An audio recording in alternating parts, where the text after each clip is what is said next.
Hello everyone, welcome to my channel Discover Study with your political science mentor प्रीति बोरा। दोस्तों, आप सभी को पता है कि मैंने आपको पॉलिटिकल थ्योरी के जो मेजर टॉपिक्स हैं सारे आपको टॉपिक वाइज करा रखे हैं। ठीक है, जितना भी आपका यूनिट फर्स्ट है वो सब कुछ कवर करा रखा है। साथ ही साथ मैंने आपको टॉपिक वाइज एमसीक्यू भी करा रखे हैं एंड मॉक भी करा रखे हैं। बट हमारे कुछ टॉपिक्स छूट गए थे, जैसे कि डिक्लाइन ऑफ पॉलिटिकल थ्योरी, तो हम इस प्लेलिस्ट में वो कंप्लीट करने वाले हैं। ठीक है, डिक्लाइन ऑफ पॉलिटिकल थ्योरी से रिलेटेड हम आज बात करेंगे कि कौन कौन से उसके प्रोपोनेंट थे, क्यों उन्होंने डिक्लाइन ऑफ पॉलिटिकल थ्योरी पढ़ा। आपको पता है कि 1950 से हम बोलते हैं कि डिक्लाइन शुरू हुआ पॉलिटिकल थ्योरी का, एंड 1970 से रिसर्जेंस, ठीक है, वो वापस इमर्ज हो गई।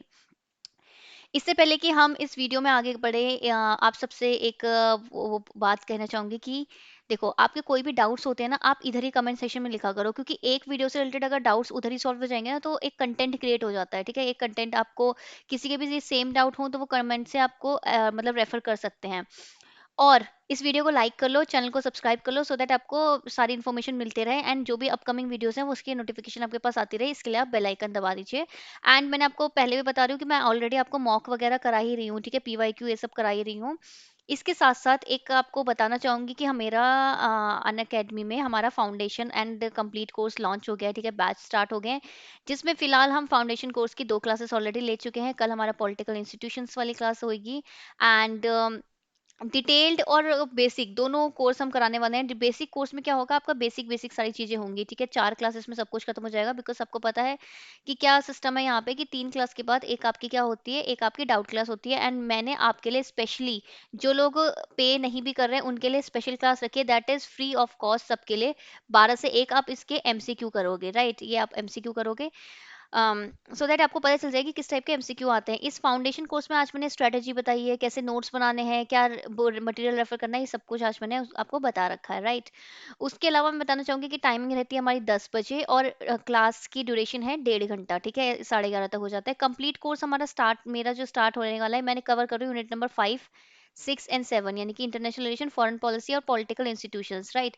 जो मेरा डिटेल कोर्स है वो स्टार्ट होने वाला है हमारा 5 नवंबर से हमारा 14 दिसंबर तक। ठीक है, और इसी बीच में आपका कॉम्प्लीमेंट्री एमसीक्यू और ये जो पॉलिटिकल अफेयर्स है वो सब भी स्टार्ट करा दूंगी। मोस्ट इंपॉर्टेंट फीचर ये मैं आपको बताना चाहूंगी, ये है रेज अ हैंड फीचर। इसमें क्या हो सकता है कि अगर जब भी आप हैंड रेज करेंगे तो मैं आपको इन्वाइट करूंगी, एंड आप स्पीकर की तरह ज्वाइन कर लेंगे, एंड हम बातें करके आपके कोई भी डाउट्स हो वो सॉल्व कर सकते हैं। ठीक है, अब ये मेरा कोड है। अगर आपको, मैं आपको सजेस्ट करूंगी कि देखो, जो बिल्कुल ही सीरियसली प्रिपेयर कर रहा है ना, वो थोड़ा सोच लो। ठीक है, अब अगर ऐसे क्या होता है ना कि आप एक कोई डायरेक्शन मिल जाती है, आप खुद क्या रहते हो, आप खुद कंफ्यूज रहते हो, आपकी कट ऑफ क्लियर नहीं होती। क्यों नहीं होती? क्योंकि आप चैनलाइज तरीके से नहीं करते। अगर आप ज्वाइन करोगे, सोचो ना, दिसंबर तक आपकी सारी यूनिट कवर हो जानी है। ठीक है, 10% डिस्काउंट के लिए प्रीति बी लाइव, ये मेरा कोड है, ये यूज कीजिए, राइट। आज का अब हम टॉपिक शुरू करते हैं, डिक्लाइन ऑफ पॉलिटिकल थ्योरी। कब से डिक्लाइन शुरू हुआ? देखो, मिड 20th सेंचुरी से हमारा डिक्लाइन शुरू हुआ। ठीक है, अब पॉलिटिकल थ्योरी में मैंने आपको बताया था, पॉलिटिकल थ्योरी की कुछ विशेषताएं मैंने बताया था कि वैल्यू बेस्ड होती है, इसमें फैक्ट भी होता है, ये क्या है, ये नॉर्मेटिव भी है। ठीक है, नॉर्मेटिव भी है, प्लस क्या है, इम्पीरिकल भी है। मतलब ये बिल्कुल प्रैक्टिकल और एक मिक्सचर बोल दो आप, प्रैक्टिकल और थ्योरी दोनों का मिक्सचर है, राइट। इसमें आपको आइडियोलॉजी मिलेगी, इसमें आपको फिलॉसफी मिलेगी। ठीक है, फिलॉसफी मिलेगी, इसमें आपको साइंस मिलेगा, राइट। सब चीज का मिक्सचर है। ठीक है, लेकिन हमने बोला कि ये चलो ठीक है, सब मिक्सचर है, लेकिन इसके बाद ना एक नई चीजें भी, कुछ अलग चीजें भी डेवलप होना शुरू हो गई, दैट वाज पॉलिटिकल साइंस। अब हमने लगा कि यार, ये जो पॉलिटिकल साइंस है और पॉलिटिकल थ्योरी है, क्या रेलेवेंस है? साइंस ज्यादा इंपॉर्टेंट होती है थ्योरी से, कभी कभार हम ये सोचते हैं, बट पॉलिटिकल थ्योरी का आपको पता है कि कहाँ यूज होता है। जैसे साइंस के फॉर्मूले आपके फिजिकल या फिर बायोलॉजिकल केमिकल फिनोमेना में यूज होते हैं, वैसे ही हमारे पॉलिटिकल थ्योरी के फॉर्मूलाज, जो मतलब थ्योरीज हैं, वो यूज होते हैं हमारे सोशल स्फेयर में। ठीक है, सोशल स्फेयर में, एंड जो इम्पैक्ट करते हैं आपका पॉलिटिकल कल्चर या फिर पॉलिटिक्स कैसे चल रही है। ठीक है, इकोनॉमिक एंड सारे जितने भी रिलेशंस है ना, वो इम्पैक्ट करते हैं, बिकॉज ह्यूमन सेंटर है। सो इन ह्यूमंस पे हम कुछ एक थ्योरी लगा रहे हैं, दैट इज पॉलिटिकल थ्योरी। ठीक है, पॉलिटिकल साइंस। अब पॉलिटिकल साइंस आई तो हमने सोचा यार, डिफरेंस क्या है। ठीक है, पॉलिटिकल थ्योरी में भी हम बोलते हैं कि थोड़ा बहुत साइंस का इम्पैक्ट है, और मोस्ट ऑफ द, हमें ये बोला जाता है कि most of the 19th century and 20th century में बहुत बड़े टाइम के लिए हमारा पॉलिटिकल थ्योरी इतनी ज़्यादा रेलेवेंस में नहीं रही थी, मतलब इतनी ज़्यादा इंपॉर्टेंट नहीं हुई थी कुछ लोगों के हिसाब से, कुछ प्रोपोनेंट के हिसाब से।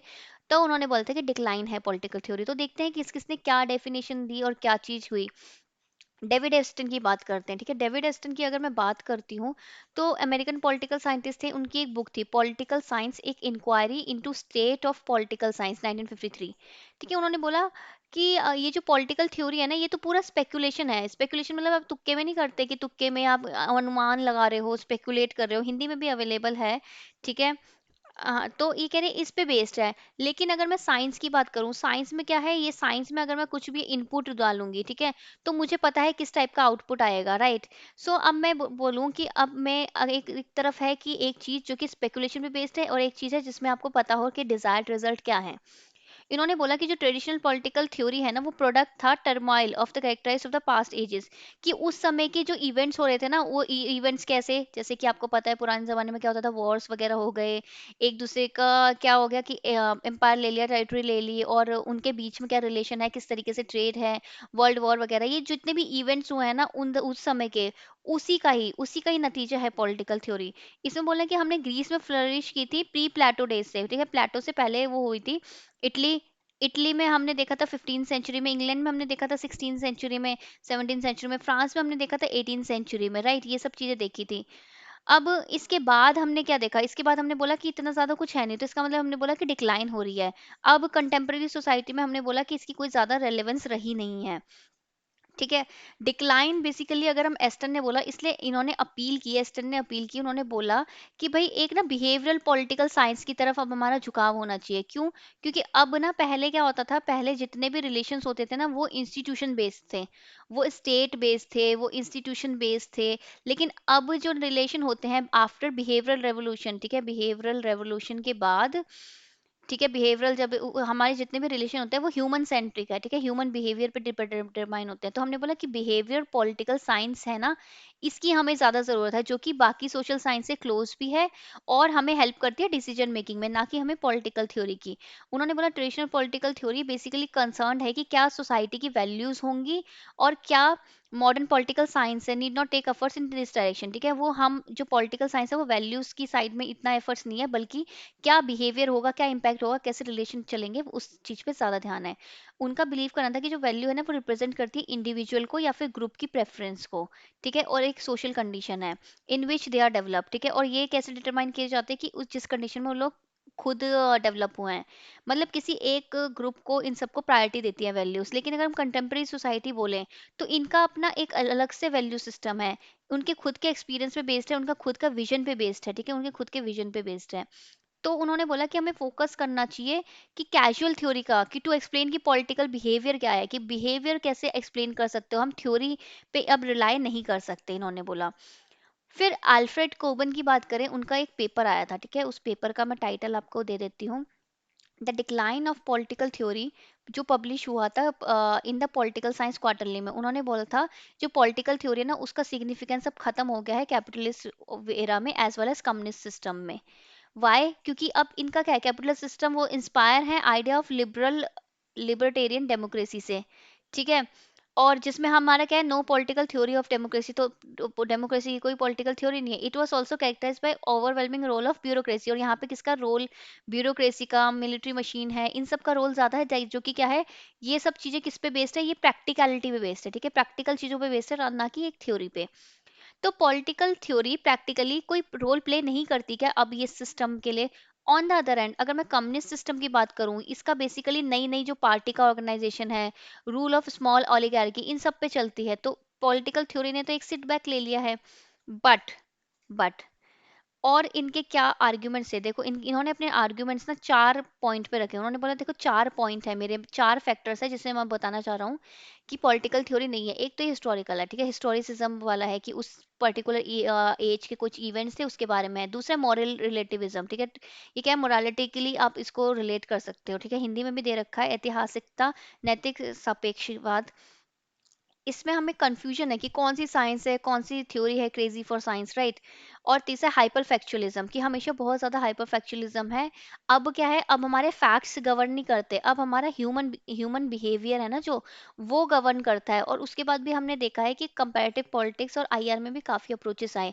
हमें पता है अब क्या है, अब हमारे नए एक्टर्स हैं, न्यू एक्टर्स हैं। अगर हम नेशनल इंटरनेशनल रिलेशंस की बात करें तो नए एक्टर्स हैं, नई टाइप की हमारी इंगेजमेंट है, नए टाइप के हमारा सिस्टम है। तो वहां इन्होंने बोला ये वैलिड नहीं है, तो डेविड एस्टर ने ये 4 पॉइंट दिए। अगर मैं रीमर राइमर की बात करूं, ठीक है, राइमर वो कहते थे कि पॉलिटिकल थ्योरी ना कहाँ पे है, डॉग हाउस में है। ठीक है। अगर मैं ढाल की बात करूं, ठीक है, ढाल भी सपोर्ट करते थे कि भाई ये डिक्लाइन हो रखी है, ये भी इन्होंने रिकॉग्नाइज किया था, ठीक है, डिक्लाइन ऑफ पॉलिटिकल थ्योरी।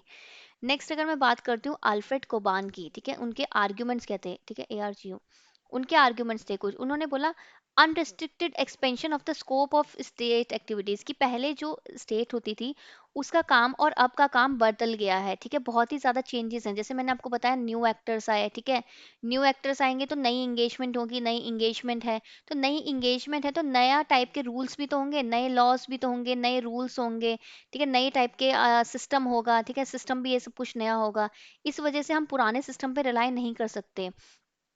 जो टोटलिटेरियन कंट्रोल था ना ब्यूरोक्रेसी का ओवर ऑल एक्टिविटीज, अब वो हट गया है। अब क्या है, हमारा क्या था, हमारा क्या है, हमें थोड़ा लिबर्टी वाला फेज है। ठीक है, लिबर्टी की बात करूँ तो वो डेमोक्रेटिक उसमें जाता है, देन वही वाला सीन कि डेमोक्रेटिक की ऐसी कोई पॉलिटिकल थ्योरी नहीं है उसमें। क्या है, लोगों को राइट्स, लोगों को सेंटर बना रखा है। Creation of large scale military organisation, right. Next अगर मैं बात करती हूँ डांटे जमीनो की, उनकी एक बुक थी beyond ideology the revival of political theory. ठीक है, इन्होंने बोला कि पॉजिटिविज्म ओवर पॉजिटिविज्म का क्या मतलब, क्या है, पॉजिटिविज्म इज बेस्ड होता है रीजन पे, कि आप हर एक चीज का आप बोलते हो कि ये नॉलेज सही है, लेकिन मैं कब बिलीव करूंगा, जब मुझे रीजन मिलेगा, मुझे लॉजिक मिलेगा। That is your positivism. अगर इन्होंने बोला कि क्योंकि पॉजिटिविज्म कम हो गया है, इसलिए इन्होंने बिलीव किया जो आइडियलिज्म है is responsible for the decline of political theory. ठीक है, आइडियलिज्म मतलब मॉरल जो वैल्यूज होती है, वैल्यू सिस्टम, उसकी वजह से आपका पॉलिटिकल थ्योरी क्या है, वो डिक्लाइन हो गया है। नेक्स्ट अगर हम बात करते हैं SM लिपसेट की, उन्होंने बोला कि जो डेमोक्रेटिक सोशल रेवोल्यूशन आया ना, कि देखो आफ्टर थर्ड वर्ल्ड, ठीक है, थर्ड वर्ल्ड जैसे आया सेकेंड वर्ल्ड वॉर के बाद, आपको पता है डीकोलोनाइजेशन हुआ। जैसे थर्ड वर्ल्ड आया ना, उन्होंने कुछ कुछ नए सिस्टम वो लिए। तो इनका जो डेमोक्रेसी का स्ट्रक्चर था वो बाकी डेमोक्रेसी से थोड़ा डिफरेंट था। ठीक है, इनका मिक्स्ड स्ट्रक्चर था, आपको पता है मिक्स्ड था, ना कैपिटलिस्ट था ना वो था। ठीक है, क्योंकि डिपेंडिंग ऑन कि उनका क्या सिचुएशन है। सो डेमोक्रेटिक सोशल रेवोल्यूशन जो वेस्ट में आया एंड, तो उन्होंने बोला उसकी वजह से आपका क्या हुआ, कि डिक्लाइन हुआ है पॉलिटिकल थ्योरी का। ठीक है, लिपसेट ने बोला कि age of old search for the new good society has been terminated, कि जो पहले हम सर्च करते थे ना कि हमेशा गुड सोसाइटी गुड सोसाइटी, अब ये खत्म हो गया है। For now, for we have got it now, क्यों, क्योंकि अब हमें ये मिल गई है गुड सोसाइटी, तो अब थ्योरी की जरूरत नहीं है। ईसा बर्लिन ईसा बर्लिन और लिपसेट दोनों ने मिलकर कहा था कि अगर पॉलिटिकल थ्योरी मरी है ना, it has died because it has been killed by the triumph of democracy. क्यों, किससे, किसके जरिए मरी है, कि डेमोक्रेसी की जीत हुई है, हमें एक ऐसा सिस्टम मिल गया है जो हम थ्योरीज में बनाना चाहते थे, इस वजह से अब वो डिक्लाइन हो गई है। बट आपको पता है रिसर्जेंस कब हुआ, ठीक है, पॉलिटिकल थ्योरी का रिसर्जेंस हुआ 1970s में, राइट, ये आपको पता ही होगा। सो आज की क्लास में इतना ही था, मैं आपको बताना चाहती थी कि डिक्लाइन कैसे है पॉलिटिकल थ्योरी का। थैंक यू, एंड मुझे फॉलो करो। एंड आपको अन अकेडमी के फ्री लेक्चर्स चाहिए ना, ठीक है, आपको फ्री लेक्चर्स, कोई भी स्पेशल क्लासेस हैं, ये सब चीज़ें ना, उसके लिए आपको एक ही कोड यूज़ करना है, प्रीति बी लाइफ। ठीक है, प्रीति बी लाइफ, ये आपको कोड यूज़ करना है। Right, thank you. अब मिलते हैं कल 7 बजे, तब तक के लिए bye bye, take care, have a nice day.